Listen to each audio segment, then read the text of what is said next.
Now, if we do not make any change and if we try to add one more migration, what do you think will happen?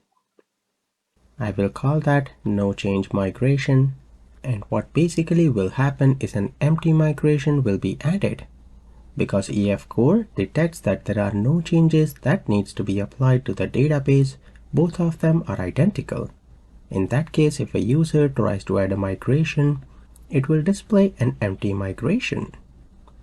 So with that, what are all the conditions when a migration needs to be added? One scenario that we saw is when we add a new class, a new table in the database needs to be added. Or if we add a new column or a property to an existing class. Then if we modify an existing property, like renaming the property or changing their data type, then we need to add a new migration. If we delete any of the property, that column will also be removed from the database. That will trigger a migration as well. And finally, if you delete any table or any DB set, then that will also trigger a migration. One advice that I will give you when you are working with Entity Framework Core is always make small changes and keep your migrations as small as possible. Because if a migration is small, you can validate all the changes that are going through in the migration to make sure that it looks as it is expected to be. And that should always be checked before you update the database. That being said, let me see how to delete a class or a table in the database.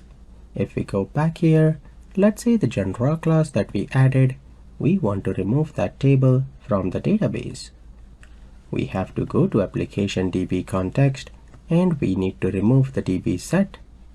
I can just comment that out, and now if I try to add a migration, it will see that Genra is no longer in a DB set and it will drop that table.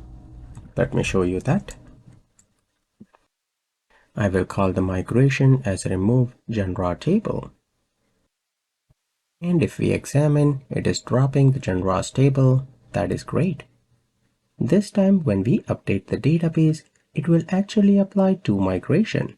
It will apply the no change migration. Even though there are no changes there, it will still apply it, and it will apply the remove Genra table.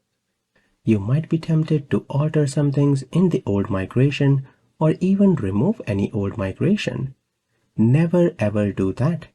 Never try to delete a migration from the migrations folder unless you know what exactly you are doing or unless you are super experienced with Entity Framework Core.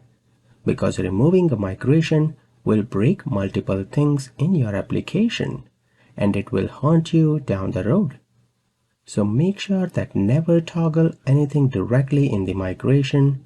You should always make the changes in the models or the application DB context where we have the onModelCreating helper method. We will be doing that in the upcoming videos, but make sure never to touch the migrations folder to remove, rename or delete any of the old migration. With that, let me update the database and we will remove the Genra's table. Perfect, that is done here. You can see it applied to migration. If we go back here and if we refresh the tables, we will no longer have the Genra's table, and in the history, great, we see both the migrations. So with that, we have seen multiple scenarios when we have to add a new migration.